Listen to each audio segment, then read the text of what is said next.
Hello students, welcome to सिद्धांत scholar study point. आज हम IGNOU MA Hindi second year का MSD 7 का सिलेबस शुरू करने जा रहे हैं। सब्जेक्ट का नाम है भाषा विज्ञान और हिंदी भाषा। ये इसका पहला अध्याय है, भाषा और संप्रेक्षण। इस वीडियो में हम इसके 3 क्वेश्चंस करेंगे। इसमें टोटल परीक्षा की दृष्टि से 6 क्वेश्चन अत्यंत महत्वपूर्ण हैं। धीरे धीरे करके हम सबका अध्ययन करेंगे। तो आइए शुरू करते हैं। प्रश्न नंबर 1, संचार और संप्रेक्षण की संकल्पना स्पष्ट कीजिए और उसके प्रकार बताइए। तो सबसे पहले हमें देखना पड़ेगा कि संचार किसे कहते हैं और संप्रेक्षण किसे कहते हैं। संचार एक ऐसी प्रक्रिया है जिसके द्वारा व्यक्ति, समूह एवं विभागों के बीच सूचनाओं का आदान प्रदान होता है। लक्षित अर्थ के ज्ञापन हेतु आवश्यक उपादानों को संचार माध्यम कहा जाता है। विचारों की अभिव्यक्ति, चाहे वह सहज रूप में हो या किसी खास प्रयोजनवश, संचार का प्रधान उद्देश्य इन संचारों का संप्रेक्षण करना है। संचार एक आधुनिक विकसित युग की अवधारणा है। इसका मुख्य उद्देश्य यह होता है कि प्राप्तकर्ता संदेश को मूल रूप से उसी दृष्टिकोण के अनुसार समझे जैसा कि संचारक ने संचारित किया था। अर्थात जो संदेश को भेज रहा है तो संदेश प्राप्तकर्ता के पास वो उसी तरह ग्रहण किया जाना चाहिए जिस रूप में संचारक ने संचार ग्रहणकर्ता के पास भेजा था। संचार तभी प्रभावी होता है जब उसके घटकों में किसी प्रकार की अपूर्णता ना हो। संचार के साधनों का युगानुरूप विकास एवं विस्तार होता जा रहा है। आधुनिक वैज्ञानिक विकास ने संचार साधनों की तकनीकी रूप से इतना प्रभावपूर्ण बना दिया है कि अब व्यक्ति के बीच सीमित संचार ने संपूर्ण विश्व को अपने प्रभाव क्षेत्र में ले लिया है। प्रभावी साधनों satellite, telephone, mobile, TV, internet, video, अखबार इत्यादि ने की अभिव्यक्ति ने विश्वव्यापी योजना को सक्षम कर दिखाया है। अब समझते हैं कि संप्रेक्षण क्या है। संप्रेक्षण भाव अभिव्यक्ति का ज्ञापन कराना है, अर्थात संदेश भेजने एवं ग्रहण करने की सार्थक क्रिया ही संप्रेक्षण है। मनुष्य अपने विचारों को प्रेषित करने के लिए भाषा एवं भाषेतर दोनों ही प्रकार के उपादानों का प्रयोग करता है। भाषा मानव के अमूर्त विचारों की अभिव्यक्ति का सर्वोत्तम साधन है, जो संप्रेक्षण व्यवहार में सर्वाधिक महत्वपूर्ण एवं समर्थ उपादान है। इसके साथ ही आंगिक चेष्टाओं के माध्यम से भी व्यक्ति अपने संदेश को अन्य व्यक्तियों के पास प्रेषित करता है, किंतु मानव जीवन की जटिल से जटिल अभिव्यक्ति अर्थात ज्ञान विज्ञान, अर्थव्यवस्था, राजनीति, शासन व्यवस्था, सामाजिक कार्य व्यापार आदि की अभिव्यक्ति भाषा के वाचिक एवं लिखित रूप में ही संभव है।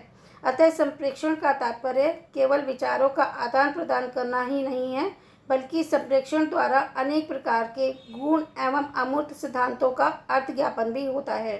संप्रेक्षण के कई प्रकार हो सकते हैं, जैसे व्यक्ति के बीच में संप्रेक्षण, व्यक्ति और समाज के बीच में संप्रेक्षण, समाज और समाज के बीच में संप्रेक्षण आदि। आधुनिक वैज्ञानिक विकास के दौर में रेडियो, टीवी, अखबार आदि संचार माध्यम संप्रेक्षण के वृहत स्वरूप को उपस्थित करते हैं। अर्थात हम कह सकते हैं कि संचार एवं संप्रेक्षण एक सतत प्रक्रिया है जो समाज के अंतर्गत निरंतर चलती रहती है। संचार और संप्रेक्षण दोनों का अर्थ अंग्रेजी में कम्युनिकेशन ही है। व्यक्ति अपने कार्य को संपादित करने के लिए कभी तो भाषा का प्रयोग करता है तथा कभी भाषेतर प्रयोग। कहने का तात्पर्य यह है कि भले ही मौखिक और उच्चारित अथवा भाषिक संप्रेक्षण अर्थ की पूर्ण अभिव्यक्ति करा पाता हो, लेकिन कभी कभी इंकार के रूप में सिर का दाएं बाएं हिलाना तथा किसी चीज़ की अनभिज्ञता के लिए गर्दन का उचकाना आदि भी संप्रेक्षण ही है, किंतु सामाजिक परिवेश में यह बहुत ही अत्यंत प्रचलित प्रसाधन है।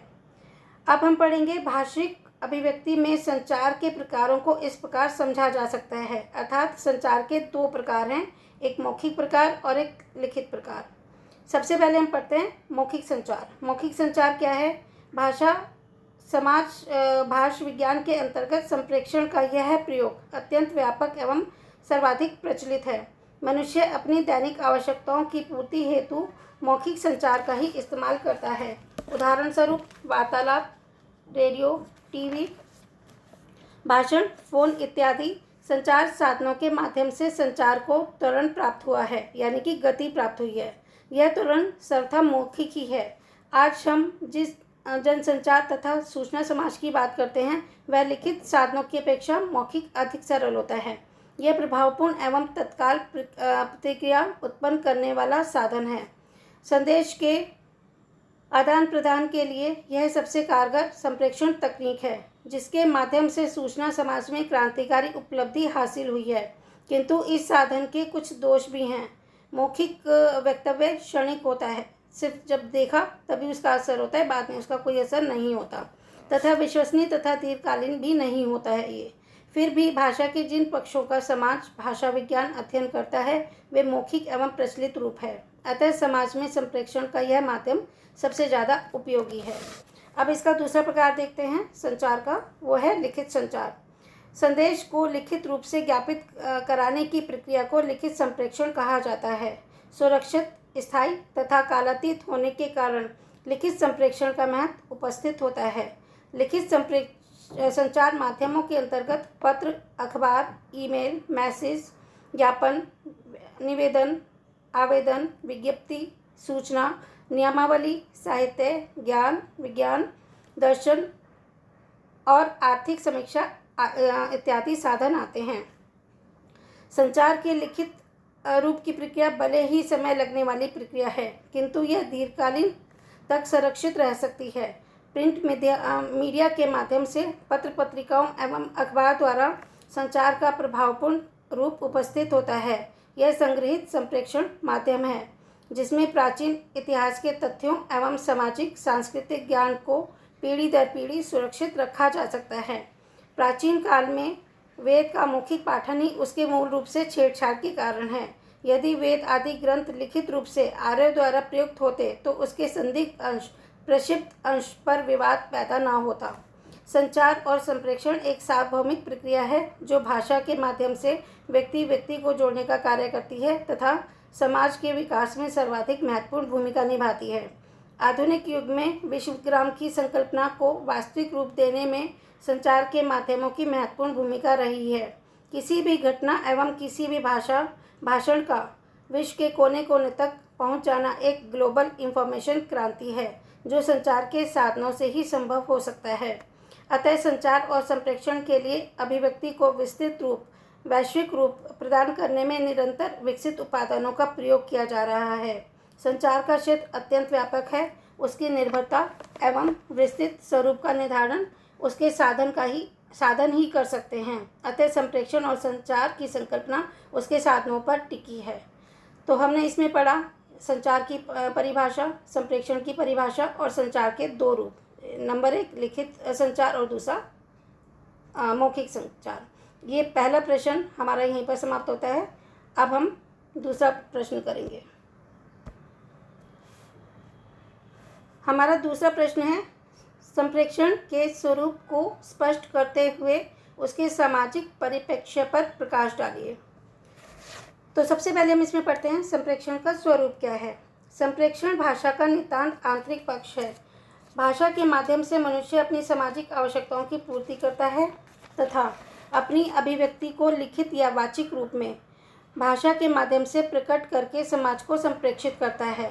अतः भाषा के अध्ययन एवं विश्लेषण के संदर्भ में संप्रेषण के अध्ययन से उसके विविध पक्षों की जानकारी मिलती है। संप्रेषण द्वारा भाषा के सामाजिक स्तर भेद से अवगत हुआ जा सकता है। आंगिक चेष्टाओं द्वारा प्रेक्षणीयता का अर्थ पूरी तरह से स्पष्ट नहीं हो पाता, लेकिन बोलते समय ये आंगिक क्रियाएं अभिव्यक्ति को मजबूती अवश्य प्रदान करती हैं। अतः संप्रेषण का सबसे सशक्त माध्यम भाषा है तथा इस भाषिक संप्रेषण के कई पक्ष हैं जो सामाजिक सांस्कृतिक प्रक्रियाओं से यानी कि कार्यों से संबंधित हैं। अर्थात भाषा की प्रयुक्ति संबंधी विशेषताएं जैसे कार्यालय, विज्ञापन, प्रशासनिक कार्य आदि के संदर्भ में भाषा का किसी खास अर्थ के सापेक्ष प्रयोग संप्रेषण एवं भाषा के विविध प्रयोजनों को दर्शाती है। संप्रेषण व्यवहार में एक पूरी व्यवस्था कार्य करती है। वक्ता, श्रोता, और माध्यम, वक्ता मतलब जो बोल रहा है, श्रोता जो सुन रहा है, और जिस माध्यम से संदेश को वहाँ तक पहुँचाया जाता है अर्थात वायु, और चौथी बात है संदेश। ये चार चीज़ें होती हैं तभी संप्रेषण पूर्ण होता है। किंतु संप्रेषण का एक भौतिक पक्ष भी है जिसमें माध्यम की विविधता के कारण संप्रेषण के स्वरूप में विस्तार हुआ है। आदिकाल में व्यक्ति व्यक्ति के बीच संप्रेषण का व्यवहारजन्य उपयोग होता था, परंतु आधुनिक युग में व्यावसायिक प्रयोजनों ने संप्रेषण को संचार के व्यापक पटल पर उपस्थित करके इसे सामूहिक एवं वैश्विक रूप प्रदान किया है, जैसे टेलीफोन, अखबार, रेडियो, इंटरनेट, टीवी इत्यादि। समाज में भाषा का प्रयोग संप्रेषण के रूप में ही होता आया है, भले ही संप्रेषण के प्रयोजन अलग अलग रहे हों। सम्राट अशोक अपने शिलालेखों के माध्यम से जनता को संप्रेषित करते थे, तो कई राजाओं ने ताम्रपत्रों एवं मुनादी मतलब नगाड़े की आवाज़ के साथ सूचना प्रदान करना, तो उनके माध्यम से अब किसी विशेष अवसर पर विशेष सूचना देने का कार्य किया है। वस्तुतः संप्रेषण के विश्वग्राम वाले कॉन्सेप्ट में अनेक स्वरूप हो गए हैं, फिर भी इसका मूल उद्देश्य संदेश को पहुंचाना ही रहा है। भाषा के अनुवाद का जब सवाल खड़ा होता है तो संप्रेषण को ही ध्यान में रखकर उसको अनुमोदित किया जाता है। तो यहाँ पर हमने पढ़ा कि संप्रेषण का स्वरूप क्या है। अब हम संप्रेषण के सामाजिक परिप्रेक्ष्य पर प्रकाश डालेंगे। भाषा सामाजिक होती है। भाषा का अर्जन समाज से होता है और इसका विकास भी समाज के संदर्भ में ही होता है। भाषा की अर्थव्यवस्था सामाजिक संदर्भ से ही है। भाषा संप्रेषण का साधन है। संप्रेषण की क्रिया समाज के अंदर ही संभव होती है। निरर्थक शब्द या भाषा का एकालाप की कोई सार्थकता नहीं होती। संप्रेषणता भाषा की अनिवार्य शर्त है। समाज भाषा विज्ञान संप्रेषण को महत्व देते हुए भाषिक संप्रेषण के आधार पर समाज के अंतर्गत होने वाले परिवर्तनों एवं सांस्कृतिक विविधता का अध्ययन विश्लेषण करता है। प्रत्येक समाज की अपनी अलग भाषा होती है तथा प्रत्येक भाषिक समाज की अपनी अलग कोट संरचना होती है। संप्रेषण के साधनों में समाज के अंतर्गत अनेक स्तर भेद दिखाई पड़ते हैं। लिखित और वाचिक संप्रेषण में किसी समाज में उपस्थित भाषा के विविध प्रयोजनों का पता चलता है। साथ ही एक ही समाज के अंतर्गत भाषा के कई रूप नजर आते हैं जो अपनी प्रेक्षणता की दृष्टि से उच्च एवं निम्न कोड का निर्धारण करते हैं। लिखित भाषा के रूप में इतिहास, दर्शन, विज्ञान आदि गुण विषयों के साथ साथ समाज की सांस्कृतिक परंपरा को भी संप्रेषित किया जाता है। वही वाचिक भाषा विचार विनिमय, भाषण आदि के संदर्भ में प्रयुक्त होती है। भाषा के इन दोनों सामाजिक संदर्भों में एक खास व्याकरणिक व्यवस्था होती है जो अर्थ संप्रेषण करती है। अर्थ मतलब उसका मतलब, उसका सही अर्थ।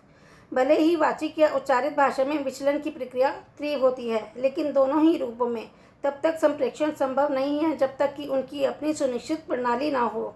इसी प्रकार कहा जा सकता है कि समृद्ध भाषा में ही यह व्याकरण व्यवस्था होती है, जबकि यह सत्य नहीं है। उदाहरण स्वरूप छोटे से छोटे समूह में भी बोले जाने वाली भाषा अर्थात बोली में भी एक व्यवस्था होती है एवं आदिवासियों एवं व जनजातियों की बोली में भी प्रत्येक भाषा की भांति शब्द और वाक्य स्तर पर व्यवस्था होती है। यहाँ तक कि कृत्रिम भाषा एस्पेरेंतो एक कृत्रिम भाषा है जो असलियत में भाषा नहीं है, उसे भाषा मान लिया गया है, उसमें भी। और फिर व्यावसायिक एवं कूट भाषा में भी एक खास व्यवस्था होती है। कहने का मतलब है कि भाषा शिक्षण एवं भाषा व्यवहार के लिए भाषा में व्यवस्था का होना अनिवार्य शर्त है, तभी समाज में भाषा स्वीकृत तथा व्यवहारित होती है अर्थात व्यवहार में लाई जाती है। तो हमारा प्रश्न नंबर 2 यानी कि संप्रेषण के स्वरूप को स्पष्ट करते हुए असामाजिक परिप्रेक्ष्य पर प्रकाश डालिए, ये यहीं समाप्त होता है। अब हम इसका तीसरा प्रश्न स्टार्ट करेंगे। स्टूडेंट्स, आज का हमारा तीसरा प्रश्न है, संचार साधना के संदर्भ में सूचना समाज की अवधारणा स्पष्ट कीजिए। या इसको संचार साधनों के संदर्भ में सूचना समाज की अवधारणा स्पष्ट कीजिए, या हमें ये पढ़ना चाहिए। तो अब हम इसका उत्तर स्टार्ट करते हैं। संचार एक प्रक्रिया है जिसमें संदेशों का वक्ता एवं श्रोता के बीच लेन देन होता है। यह सूचनाओं तथा अर्थों को विषय विशेष पर दो या दो से अधिक लोगों के बीच सामान्य सूझबूझ अथवा अर्थ पाने की प्रक्रिया है। संचार की प्रक्रिया अति प्राचीन है। मानवीय सभ्यता के शुरुआती दौर से ही सूचना एवं संदेश का आदान प्रदान होता चला आ रहा है। संचार एक एक नैतिक एवं सतत प्रक्रिया है। यह सूचना का कभी ना समाप्त होने वाला चक्र है। मानवीय सभ्यता के विकास के साथ साथ संचार के भी व्यापक प्रयोग पर बल दिया गया है। सूचनाओं का आदान प्रदान मनुष्य की प्राथमिक आवश्यकता है। आधुनिक वैज्ञानिक आविष्कारों एवं तकनीकी विकास ने सूचना के क्षेत्र में क्रांति ला दी है। संचार के में त्वरण के लिए उसके साधनों का सशक्त होना अत्यंत आवश्यक है। साइंस एंड टेक्नोलॉजी ने संचार के माध्यमों अर्थात सूचना प्रसार के साधनों में एक नया मोड़ ला दिया है, जिसके फलस्वरूप व्यक्ति और समाज के बीच की सूचनाएं अब वैश्विक पटल पर उपस्थित हो सकी हैं। संचार के साधनों में रेडियो, टेलीविज़न, मोबाइल, इंटरनेट, अखबार, पत्र पत्रिकाएं आदि की उपस्थिति ने सूचना के क्षेत्र में अभूतपूर्व वृद्धि की है। आज का सूचना समाज एवं प्रसारण की आधुनिक संकल्पना के कारण सूचना समाज के रूप में जाना जाता है। वैज्ञानिक एवं तकनीकी विकास ने जहां एक ओर दूरियों को कम कर दिया है, वहीं दूसरी ओर समय की बचत में भी महत्वपूर्ण भूमिका निभाई है। आज हम घर बैठे बैठे देश विदेश की घटनाओं को देख सुन सकते हैं। दुनिया के एक छोर से दूसरे छोर तक सेकंडों में संपर्क स्थापित कर सकते हैं। टीवी, रेडियो पर ज्ञान विज्ञान की महत्वपूर्ण खबरें, आर्थिक समीक्षा, राजनीतिक एवं प्रशासनिक क्रियाकलाप, शेयर बाजार, स्वास्थ्य संबंधी जानकारियां आदि महत्वपूर्ण सूचनाएं एवं दैनिक घटनाएं प्रसारित होती रहती हैं। समय समय पर टेली कॉन्फ्रेंसिंग के द्वारा समसामयिक परिचर्चा के माध्यम से आम आदमी भी मुख्य धारा में शामिल हो जाता है। सूचना समाज आधुनिक विकसित सभ्यता की देन है। आज के समाज में अत्याधुनिक सुविधाएं उपलब्ध हैं, जो एक किसान को कृषि से संबंधित जानकारी क्षण में उपलब्ध करा देती हैं, तो किसी गर्भवती महिला के लिए पोषक आहारों की सूचना भी प्रदान करती हैं। अब तो इंटरनेट बैंकिंग तथा इंटरनेट शॉपिंग का समय है, जो घर बैठे प्रत्येक सुविधा उपलब्ध कराता है। आधुनिक जीवन की प्रणाली में समय का काफ़ी महत्व बढ़ गया है। ऐसे में सूचना एवं प्रौद्योगिकी ने मनुष्य की भिन्न भिन्न आवश्यकताओं को अल्प समय में ही पूरी तरीके से उपलब्ध करा दिया है। सूचना समाज की संकल्पना को चरितार्थ करने वाले कारकों का विवरण इस प्रकार है। नंबर 1, इलेक्ट्रॉनिक संचार माध्यम। इलेक्ट्रॉनिक का सबसे बड़ा चमत्कार कंप्यूटर का निर्माण एवं उसका प्रयोग है। जनसंचार के माध्यम को द्रुत से द्रुततर बना दिया गया है, यानी कि जनसंचार के माध्यम बहुत तेज़ी से खबरों को एक जगह से दूसरी जगह पहुंचा देते हैं। मुद्रण, रेडियो, टीवी, टेलीप्रिंटर, फैक्स आदि ने कंप्यूटर की भूमिका महत्वपूर्ण है। इलेक्ट्रॉनिक माध्यमों में 2 अत्यंत महत्वपूर्ण माध्यम हैं, जिनके वास्तव में जनसंचार यानी कि मास कम्युनिकेशन का काम हो रहा है। वे हैं रेडियो और टेलीविज़न। दूरदर्शन माध्यम दृश्य और श्रव्य दोनों ही रूपों में महत्वपूर्ण है। सिनेमा भी जनसंचार के माध्यम में से एक है। यह मनोरंजन के साथ साथ शिक्षण और अभिप्रेरक का कार्य भी करता है, यानी कि लोगों को शिक्षा प्रदान तो कराता ही है, साथ में उनको प्रेरणा भी देता है। इन सभी कार्यों का संपादन सैटेलाइट के माध्यम से हुआ है। उदाहरण स्वरूप, भारत में किसी व्यक्ति के हृदय की शल्य क्रिया करनी हो तो टेली कॉन्फ्रेंसिंग के द्वारा विदेशी डॉक्टरों से लाइव मशवरा लिया जा सकता है। तो एक इलेक्ट्रॉनिक संचार माध्यम हमने पढ़ लिया। अब इसका दूसरा पार्ट पढ़ते हैं, मुद्रित माध्यम। जो छपा हुआ होता है उसे मुद्रित कहते हैं। मुद्रित माध्यम के अंतर्गत समाचार पत्र, पैम्फलेट, बुकलेट, बुलेटिन सामग्री आदि आते हैं। दैनिक समाचार पत्रों की भूमिका समाज में सूचना प्रसारण के रूप में अत्यंत महत्वपूर्ण है। वस्तुतः समाज के अंतर्गत भाषा का उपयोग सही अर्थों में मनुष्य की उपभोक्तावादी प्रवृत्तियों का परिपोषण करना है। भौतिक आवश्यकताओं एवं विकास की चरम स्थिति में दुनिया को एक उपभोक्तावादी प्रवृत्ति से संचित जीवन प्रदान किया गया है। इस प्रकार वर्तमान युग में प्रत्येक आवश्यकता, चाहे वह कितनी भी दुर्लभ क्यों ना हो, उसको उपस्थित करने की मांग हो रही है और ये मांग समय रहते उपलब्ध भी करा दी जाती है। आज चांद पर मनुष्य के पांव जम गए हैं तो वह मंगल एवं शुक्र पर अभियान शुरू कर रहा है। वह सारी उपलब्धि ज्ञान के वैश्विक संचरण के फलस्वरूप ही संभव हो सकी है। समाज आज के युग में सूचनाओं के रूप में जाना जाता है, इसीलिए उसे सूचना समाज कहने में किसी प्रकार की हिचक नहीं होनी चाहिए। तो स्टूडेंट्स, ये क्वेश्चन भी यहीं समाप्त होता है। आज की वीडियो में हमने MSD 7 जो इग्नू का एक सब्जेक्ट है, जिसका नाम है भाषा विज्ञान और हिंदी भाषा। इसका अध्याय 1 किया है। ये पहले अध्याय में से परीक्षा में एक प्रश्न लगभग हर साल ही आ रहा है, तो इसके 3 क्वेश्चन हो गए। इसके 3 क्वेश्चन और हैं। हमारी आगे आने वाली वीडियो में हम उसे भी पढ़ेंगे। अगर आपको ये वीडियो अच्छी लगी हो तो आप इसे लाइक कर सकते हैं, शेयर कर सकते हैं और सब्सक्राइब कर सकते हैं, जिससे मेरी आगे आने वाली वीडियो आपको टाइम टू टाइम मिलती रहे। Thank you for watching. Bye bye and take care.